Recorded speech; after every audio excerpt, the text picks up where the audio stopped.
section play. Thursday for the girls, Friday for the boys, and then playoffs. You talking about playoffs? We're not talking about playoffs yet, but we will get to that on our weekend show. Just a little housekeeping here of what's coming up in the next few days. So a couple of shows coming up. We have this one right here. We'll take a look at what's going on the next 2 days worth of basketball games going on. We will have over the weekend, either on Saturday or Sunday, we'll drop a new bracketology podcast where we'll take a look at the projections, where we think the teams might end up for the WPIL playoffs.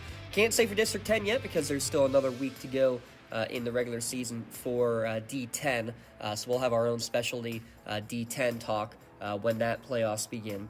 And then finally, coming up on, the brackets come out on Monday afternoon.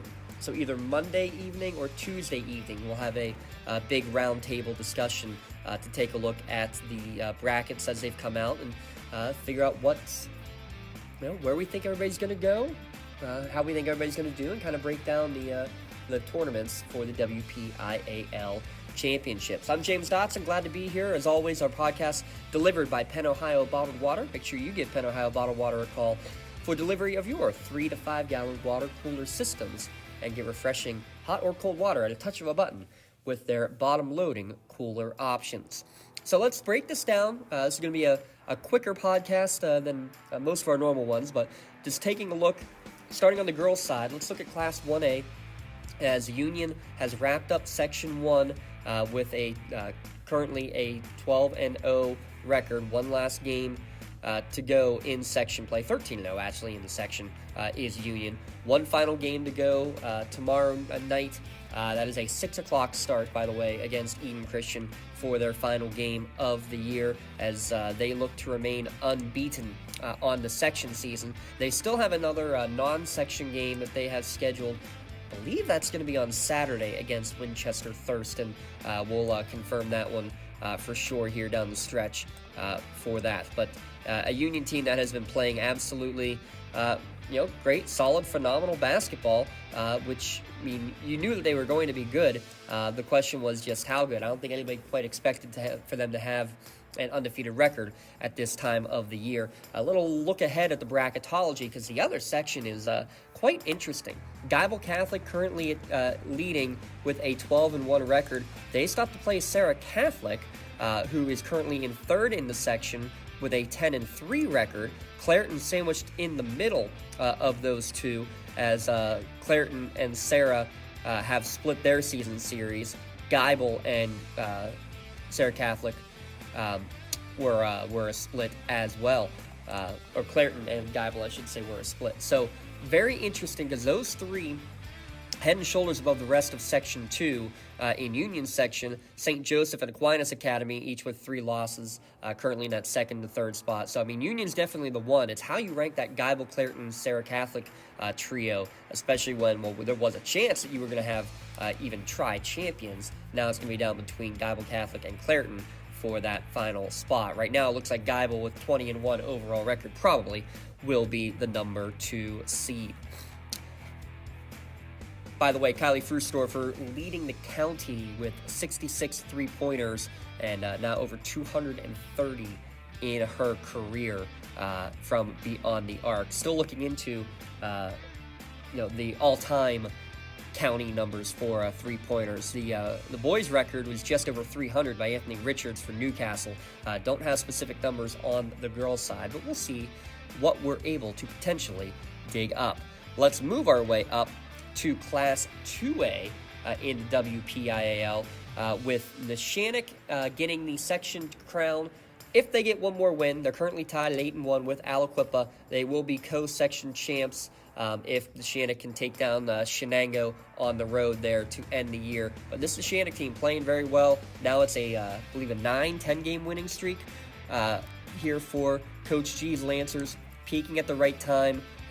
No surprise, really. They've been unbeaten since that Aliquippa loss right after the new year. Those two at the top of Section 1. Rochester and Laurel also playoff bound out of Section 1. Fort Cherry, Chartiers Houston, Winchester Thurston. Those teams are also undefeated as section champions in the other respective sections, again, assuming that they win their final games of the year here coming up on Thursday. So, again, it's going to be a fun question of how that will end up being seeded.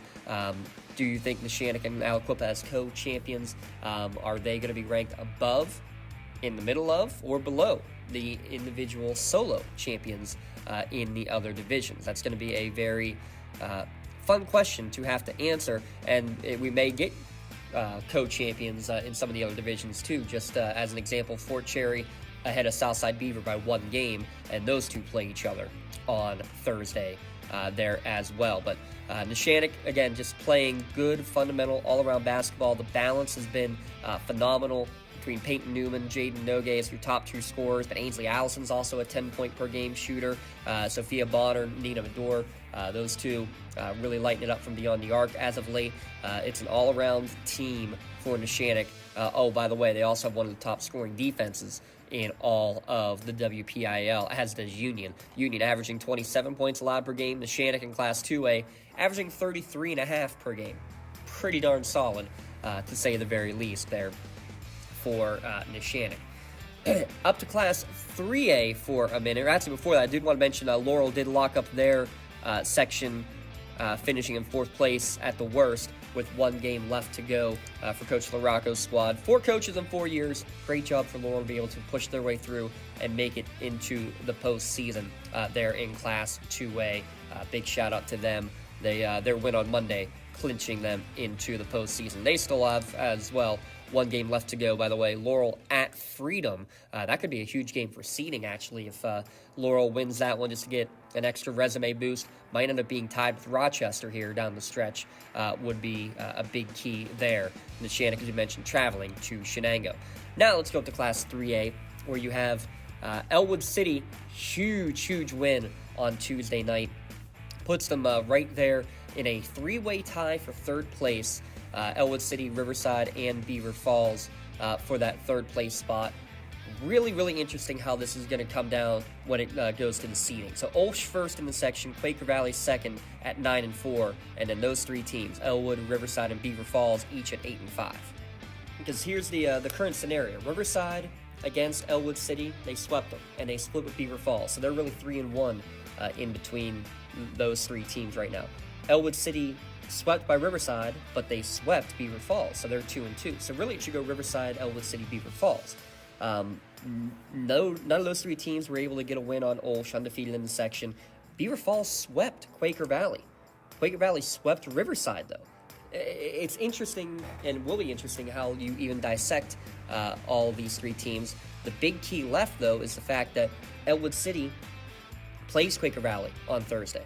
If they can go and get a win against the Quakers, because then that forces a 4-way tie for 2nd place.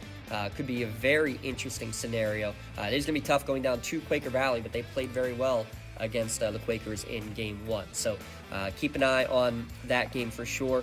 By the way, another big shout out to our Red Zone Athlete of the Month, by the way, in Kayla Jones, hitting her 1,000th career point last week in the game against Stowe Rocks. Part of a nice 3-headed scoring monster, Kayla Jones, Delaney Sturgeon, and Caitlin Kreitzer. All 3 of them averaging 14-plus points per game. Can they get that consistency to continue? Big overtime win against Beaver Falls. If they can take that into Thursday and get the road win, I mean, Elwood City, it's right in front of them. They could be as high as a 6 or a 7 seed easily, or as low as a 12 or 13 seed, depending on how this final game goes. So a big one on the road there in Quaker Valley. Mohawk is going to be on the outside looking in. They are outside of the top 5 in Section 3, currently at 4-9 in section play. Strong performance from a very limited squad this year, and a very young squad for Coach Bell. Give a shout out there to Mohawk as they wrap up their season coming up on Friday. Mohawk will be traveling to Olsh, so not exactly a fun way to end the year either in section play against Quaker Valley and Olsh. They do play in a non-section game against Hopewell next week. Real quick for a D10 update, as Wilmington only lost a year coming to Kennedy Catholic. They will have another Kennedy Catholic rematch coming up in the next few days. I believe it is next Thursday, the 14th, for that rematch. So keep your eyes open. Thursday the 13th, I should say, for that game. Wilmington hosting Kennedy Catholic, as those two right now still two of the top-ranked teams in the entire state. We'll step aside. When we come back, well, before we do, I do want to mention Newcastle in Class 6 or 5A. Excuse me, they have one more game left to go, but they are out of playoff contention as they will be playing New Brighton. That's that game going on as we record this podcast here tonight, as a road game scheduled, and then traveling to West Allegheny tomorrow for their final game of the year. Now we will head to a break, and when we come back, we will continue our discussion. We'll flip over to the boys' side of things and take a look at the WPIL and District 10 playoff happenings coming up. That's when we return. It's Beyond the Scoreboard podcast, delivered by Penn Ohio Bottled Water. Don't get left out to dry. Call the Penn Ohio Bottled Water Company for the fastest and most efficient bottled water delivery service in the area. Penn Ohio offers bottled water ranging from 16.9-ounce bottles to 5-gallon jugs, perfect for your next event or office water cooler system. Also, don't forget to ask about their custom labeling options. Visit PennOhioBottledWater.com for more information and to get a quote on their delivery services. Whether it's at home, in the office, or on the sidelines, Penn Ohio has you covered. Just like going to the doctor, our homes need a checkup too. If your home is not properly weatherized, you could be at risk for symptoms that cause unhealthy ailments and higher utility bills. The Weatherization Assistance Program is the key to reducing utility costs and increasing comfort in your home. Services include an in-home energy audit to inspect your furnace and hot water tank, check for air sealing around windows and doors, and ensure adequate insulation and ventilation. Learn more at lcap.org or call the Department of Healthy Homes to get your checkup today. Thanks again, Penn Ohio Bottled Water, for all that they do for us in terms of powering our and delivering our podcast to you. Again, a couple of podcasts coming up in the next few days. We will have our bracketology podcast coming up over the weekend, and then we will break down the brackets after they come out on Monday. Again, that one will be either Monday or Tuesday night. Stay tuned. We'll have all the details on social media and on lcsportsnet.com. With that in mind, let me also put this little disclaimer out real quick. Again, during the playoffs, we are unable to do video broadcasts for free during all of the playoff games. All the rights go to the NFHS network, so broadcasts have to go through them. There are ways and opportunities that we are able to get a couple of free broadcasts in our normal fashion on YouTube, on Facebook Live, and streaming on Twitter. There are lots of different things that have to go into making that happen. So it's no guarantee, is the long and short of it. Basically, we need help to be able to make that happen. Please reach out to me. You can send us a message on social media. You can email me, jdotson@lccap.org, and we can try to find ways to get your team's games on the air. Again, there's no guarantee, but with your help, with sponsorships and that sort of thing, we can try to make that happen. What we will be able to do is to get every broadcast that we will do in the playoffs, we will have at least a free audio broadcast available. So guaranteed, we will have at least a radio-style broadcast you can listen to without having to pay a fee for every single game. We will definitely have that for sure, but to be able to get some free video broadcasts, and even just to try to prioritize which games we go to, even if it's not for free broadcasts. There's a lot going on, a lot of moving pieces, but with your help, we can try to ensure that your team gets on the air to the best of our ability. So please reach out, help us out, and we'll see what we can make happen here during the postseason. Back to the fun of things, though. Let's look over in the boys, starting in Class 6A for Newcastle, because they pulled off another big win. The Canes going to Fox Chapel, winning one on the road. Tell you what, not very often does a Newcastle team lose two section games in a row. They lost at North Hills and then lost at home to Woodland Hills. 4 straight wins since then. Very impressive bounce back for the Canes. Still a big one left against North Allegheny. But with that win, they are tied at the top of the section at 10-3 with Fox Chapel, and they own the head-to-head with them. So that doesn't really mean much in terms of winning a section championship. Both schools if they do win their final games, as Fox Chapel travels to Butler. Both teams win the final game. They are both section champions in the eyes of the WPIL. They both get a section plaque. However, Newcastle should and would get the priority in terms of the seeding when that all comes out in the brackets. And this is going to be interesting how this comes out. Again, we'll have our full bracketology over the weekend, but looking at Section 2, Upper St. Clair, only one section loss on the year. I think they're definitely going to be the number 1 seed. Where do you put Central Catholic and Imani Christian? Both teams at 10-3, Mount Lebanon at 9-4. Central Catholic has the game against Imani Christian to end off the season. So that's going to be a huge one coming up on Friday night for sure, to figure out how they put those ones out there. I mean, right now, I would say Upper St. Clair is probably the 1, Newcastle the 2. You probably put that Imani Central Catholic winner as the 3, and Fox Chapel as the 4. That's if everything holds on Friday as you would expect it to be. But a lot still in front of us to figure that out. Seneca Valley, Butler, North Hills, they've all locked up playoff spots in Section 1. Woodland Hills plays North Hills. Woodland Hills wins that game. Those two teams are tied and split the regular season. That means both would be in the playoffs. Mount Lebanon, Norwin, the final 2 teams coming out of Section 2 there for Class 4A. Dropping down to Class 3A, Aliquippa, they've secured the section title as they defeated Mohawk last night. Another impressive performance on the Quips. How about this?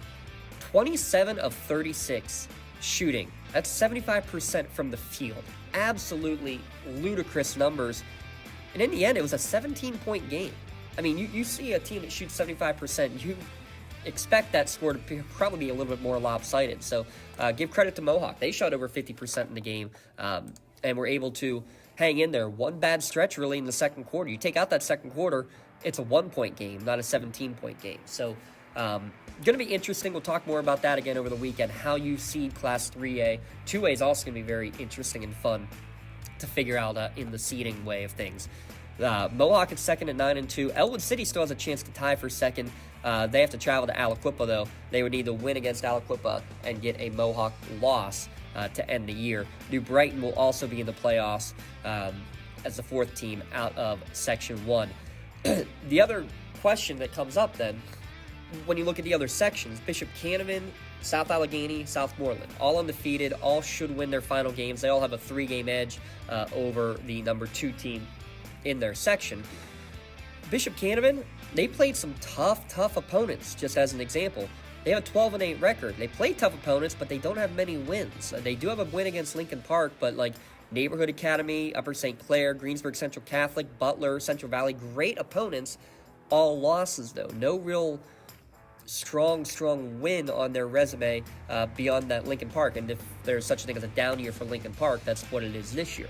How do you rank them? South Allegheny, they only have 2 losses. A couple of big upper classification wins like a Bell Vernon, Elizabeth Forward, competed in a loss against Newcastle.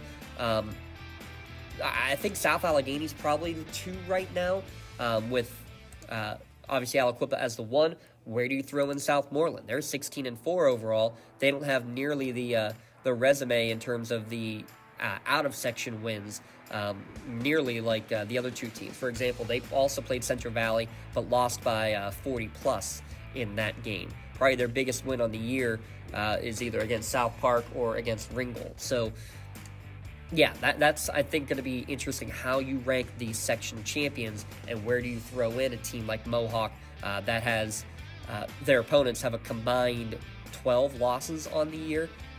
Just they've played some really tough opponents as well. Couple of wins, couple of losses in there for it as well for Coach O'Leary's squad. So you can see what Mohawk can do. If they play like the first, third, and fourth quarter, they were right there with Aliquippa, just had the one bad stretch, and Aliquippa played probably the best game that they've played all year, and Mohawk was able to stay with them for a majority of the game. So we'll see how that plays out in the Class 3A rankings coming up over the weekend. Again, Mohawk finishes with one final game coming up on Friday when they travel to Freedom to finish off their season. Elwood City mentioned that they're third right now in the rankings. How about another double-double for Aaron Lake?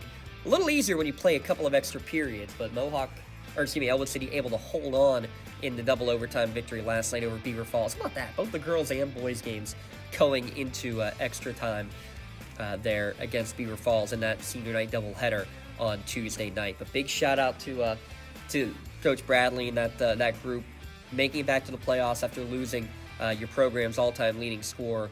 Very, very impressive stuff there for sure for Elwood City. Not sure how they will get slotted in. I think they're going to be one of those, 8, 9, 10, 11 probably in the bracketology. Depending on what they do against Aliquippa. If they can, again, compete against Aliquippa, you don't need to win that game, but if you can compete, send a message at the end of the year that you belong amongst some of the bigger ones, you could bump up maybe even as high as a 7 seed for sure. But big shout out to them because they've got some high-scoring performances over the last couple of weeks as well, does Elwood City, putting up some big numbers. Not only Aaron Lake, but Caleb Cervic really coming on as a good shooter and a good scorer down the stretch. I love Michael Cuevas off the bench with Jackson Kerr as another scoring option as well, and both Smiley brothers with their roles over the course of the year. They're just playing fundamental basketball.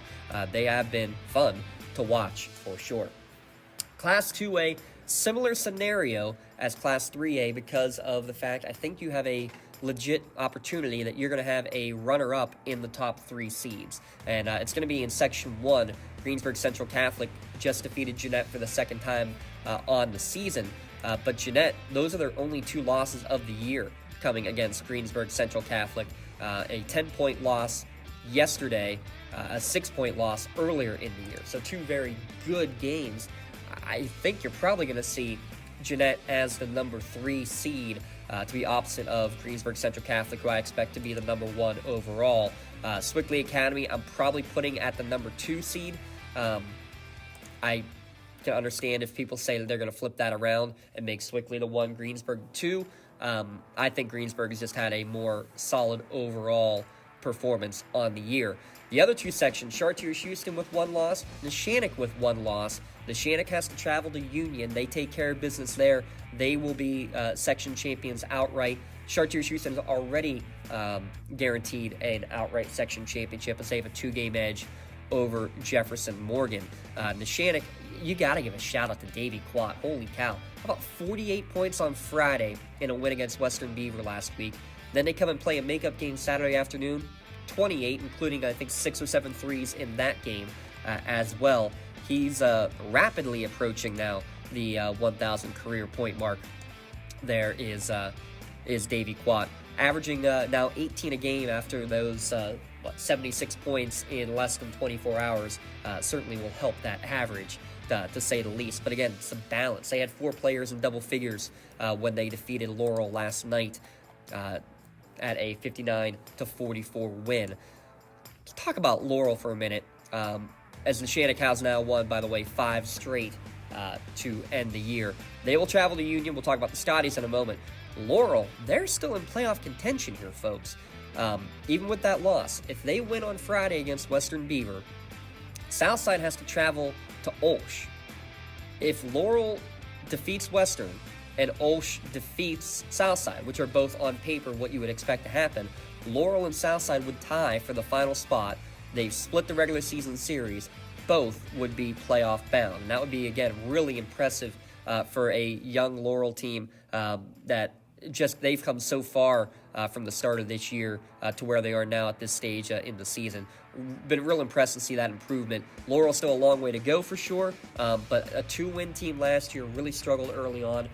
Big kudos to Coach Locke and company for the performance they've put on this year.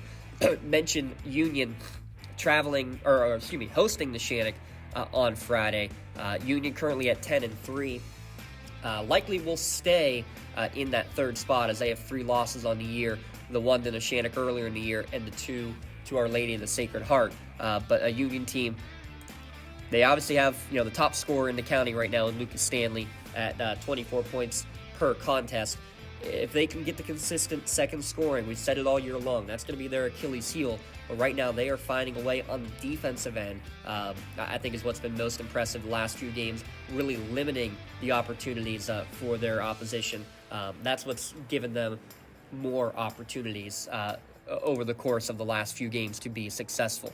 And speaking of it, that first game, Neshannock against Union put up the most points that Neshannock had seen all year long to that point. They'd scored 47 points in the first 3 quarters. Neshannock held them just 5 in the final frame. That's still the most points that they've seen all year, other than the loss to Our Lady of the Sacred Heart, where Olsh put up 56. That shows what Neshannock's defense is, but that shows what Union's offense can be. And that was when they were practically one-trick pony.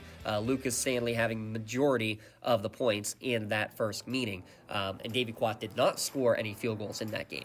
Fun one as we see how that's going to break down coming up on Friday night. The reason why it's even bigger, though, for Neshannock, again, it's for the outright section title. That's because Shenango pulled off a huge one on Friday night, defeating Olsh on the road, 75-70, the final there. How about the coming out party for Tegan Russo? 8 for 8 from beyond the arc in the second half. 24 points, 8 for 8, absolutely incredible for the freshman, 5'5" freshman, by the way. Just draining shot after shot and getting the Cats the big road win after they nearly took down Olsh at home earlier in the year. That's, I think, really big too, the fact that it went to overtime the first time against Our Lady of the Sacred Heart. How do you rank in bracket time? Where do you put this Shenango team? There's so many teams that are going to be in the playoffs, at least 19 guaranteed, and I think we're going to have 2 tiebreakers at least to go to 20 and 21. That means teams 12 through 21 would all play a pigtail game, a preliminary round game. Shenango, it's going to be tough to get them out of that. But, again, you beat Olsh, you take them to overtime in the other game, that might be enough to throw you in that, 10 or 11 spot, even as the number 4 team coming out of this section, which is what they are going to be. So, interesting how that will play out down the stretch. Again, Swickley Academy, Greensburg Central Catholic, and Chartiers Houston, the other section champions. We expect GCC as the 1 and Swickley as the 2, maybe flip-flopped. Jeanette probably in the top 3 as well. Real quick for the end of the season in District 10. Greyhounds' strong start to the season. I believe it was the first 5 games of the year. The Region 1 just so difficult yet again. And going to be likely out of the postseason as a result. Currently with a 8-10 overall record, 1-8 in region play. But again, a huge turnaround for Coach Marmo's squad, and still a lot up ahead of them for Wilmington. Again, the District 10 playoffs won't begin for another week. Not until not this coming Saturday, the 8th, but the following weekend, Saturday the 15th, is when those brackets should be unveiled there for District 10 and their path to the championship. The path to the Pete in the WPIL brackets come out on Monday afternoon. We'll send you all the links to be able to catch that when the brackets are unveiled, and make sure you stay tuned as we will break down our bracketology over the weekend, as well as take a look at the I'll break down the brackets themselves once they do come out, coming up next week on either Monday or Tuesday night. Again, big thanks to Penn Ohio Bottled Water. Don't forget about their custom labeling options for everything you need for your bottled water delivery. I'm James Dotson saying so long, and stay tuned. The stretch run wraps up and the playoffs begin coming up this weekend. Thanks for tuning in. Beyond the